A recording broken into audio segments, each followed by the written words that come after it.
तरबूज जूस का विमान। एक गांव में रामू नाम का लड़का रहता था। उसका बहुत ही गरीब परिवार था। उसकी माँ के गुजर जाने के कारण उसके पिता ने दूसरी विवाह की। उसकी दूसरी माँ पैसों की बहुत लालची थी। रामू का तो ख्याल ही नहीं रखती थी। उसकी पढ़ाई रोककर कमाने के लिए भेजती थी और अच्छा भोजन भी नहीं देती। उसके खाने के बाद बच्चा कुचा उसे देती थी। बेचारा राम हमेशा सारे मुश्किल सहता रहा। एक दिन गली में चलते जा रहे रामू को तरबूज जूस की गाड़ी दिखी। उसे देखते ही पीने की इच्छा जागी। उसने गाड़ी के पास जाकर कहा, सुनो जी, एक गिलास जूस चाहिए करके पूछा। एक गिलास जूस का दाम 100 रुपए है। तेरे पास क्या उतने पैसे हैं? बोला गाड़ी वाला। ये क्या, बाजू वाले गांव में 20 रुपए में ही दे रहे हैं। लालच ठीक नहीं, बोला राम। ठीक है, वही जाकर पी लेना। मेरी गाड़ी मेरी मर्जी। तुझे क्या, इस मौसम में नहीं तो और कब कमाऊंगा। जाओ बोलकर गाड़ी वाले ने गर्व से जवाब दिया। अब ना कुछ कर पाते हुए राम अपनी इच्छा को मारकर उधर से जंगल चला गया।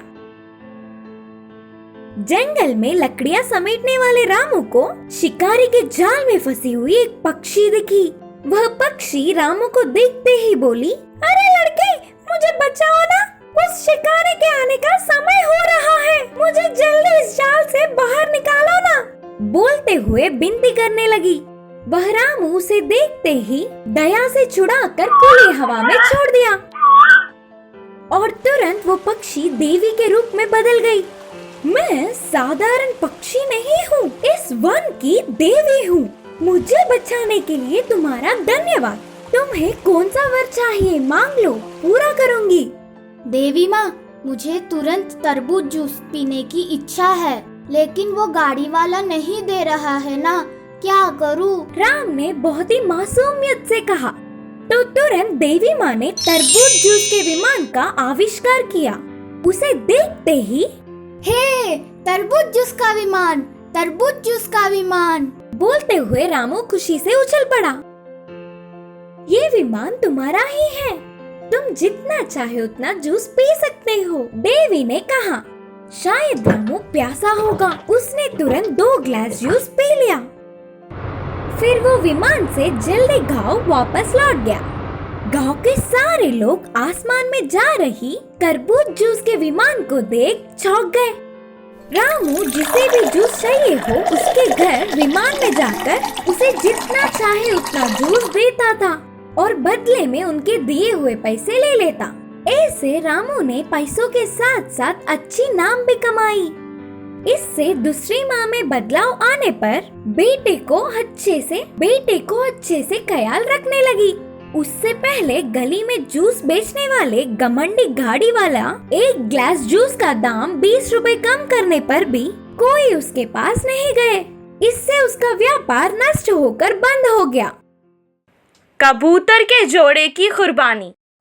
एक शिकारी हमेशा जंगल आता था और पक्षियों का शिकार करता था। उन्हीं पक्षियों को बेचकर वो अपना गुजारा करता था। एक दिन वो हर रोज की तरह पक्षियों का शिकार करके घर वापस जा रहा था। अचानक बहुत तेज बारिश होने लगी। वो बारिश में भीगकर कांपने लगा। वो एक पेड़ के नीचे जाकर रुक गया। उस पेड़ पर एक कबूतर के जोड़े का घोंसला था। उस दिन कबूतर की पत्नी खाने की तलाश में घोंसले से बाहर गई थी। शाम होने के बाद भी वो वापस नहीं आई। उसकी पत्नी के वापस ना आने पर वो परेशान हो गया। वो उससे बहुत प्रेम करता था और सोचने लगा कि उसके पत्नी के बिना उसका जीवन बेकार है। उसकी पत्नी उसी पेड़ के नीचे शिकारी का शिकार बनके पिंजरे में कैद थी। उसने अपने पति को परेशान देखा और कहा, तुम्हें मेरे लिए परेशान देखकर मुझे बहुत संतुष्टि महसूस हो रही है। मैं यहाँ पर हूँ, लेकिन क्या कर सकते हैं, शायद हमारी किस्मत में यही था। इसीलिए मैं तुमसे दूर हूँ और इस शिकारी के पिंजरे में कैद हूँ। ये शिकारी हमारे जंगल में मेहमान है, इसका ख्याल रखना हमारा फर्ज है। फिर जब उसने शिकारी को देखा तो उसे पता चला कि वो सर्दी से कांप रहा है। वो शिकारी के पास आकर उससे कहने लगा, साहब, मेरी पत्नी बिल्कुल ठीक कहती है। आप आज हमारे मेहमान हो। आपको जो चाहिए मुझे बोलो। कबूतर की ये बात सुनकर शिकारी उसे गौर से देखने लगा और कहा, मैं इस सर्दी से कांप रहा हूँ, मुझे इस सर्दी से बचा लो। कबूतर ने उसकी बात सुनी और तुरंत कुछ सूखे तिनके जमा किए, उसमें आग लगा दी। उस आग से उसकी सर्दी तो कम हो गई, पर अब उसे भूख लगने लगी। उसे भूखा देखकर कबूतर ने कहा, साहब, मैं आपको भूखा देखकर बहुत परेशान हूँ, लेकिन क्या कर सकते हैं। आप एक काम करिए, मुझे ही अपना भोजन बना लीजिए। इतना कहकर वो आग में कूद गया। कबूतर के इस त्याग को देखकर शिकारी बहुत शर्मिंदा हो गया और सोचने लगा, इतने समय से वो मासूम पक्षियों की जान लेकर कितना बड़ा पाप कर रहा है। उसने तुरंत पिंजरे के सारे पक्षियों को आजाद कर दिया। आजाद होने के बाद कबूतर की पत्नी वहीं पिंजरे पर खड़ी रही और सोचने लगी कि उसके पति के बिना उसका जीवन भी बेकार है, और वो उसी आग में कूद गई। इस कबूतर की जोड़ी की कुर्बानी को देखकर वो शिकारी बहुत शर्मिंदा हो गया।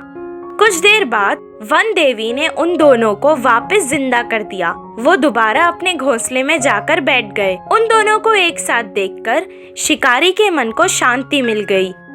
इस कहानी से हमें ये शिक्षा मिलती है कि दुश्मनों का भी कभी बुरा नहीं सोचना चाहिए। जादुई स्पर्श। एक गांव में राजा और कमला नाम के पति पत्नी रहा करते थे। उनकी एक बेटी थी जिसका नाम स्नेहा था। राजा को सोना बहुत अच्छा लगता था। वो अपनी बेटी को बहुत प्यार करता था। वो उसे प्यार से सोना बुलाता था। उसकी बेटी जिस भी चीज की जिद करती वो दिला देता था। वो एक किसान था। उसके खेत में एक आम का झाड़ था। वो उस आम के पेड़ को भगवान की तरह पूजता था। वो पेड़ को रोज पानी दिया करता था। उस पेड़ पर एक देवी रहा करती थी। वो राजा से बहुत प्रसन्न थी, इसलिए वो उसके सामने प्रकट हुई। अचानक एक देवी को उसके सामने देखकर वो बहुत खुश हुआ। राजा, मैं तुम्हारी भक्ति और सेवा से बहुत खुश हुई। मैं तुम्हारी एक इच्छा पूरी कर सकती हूँ। बिना कुछ सोचे समझे अपनी इच्छा बताओ। मैं जिस भी चीज को हाथ लगाऊं वो सोने की बन जाए। मुझे ये वरदान दो माँ। बिना कुछ सोचे समझे राजा ने अपनी इच्छा कह दी।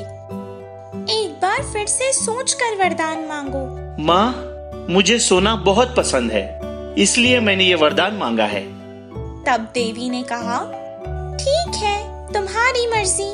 अब से तुम जिस भी चीज को छूओगे वो सोने में बदल जाएगी।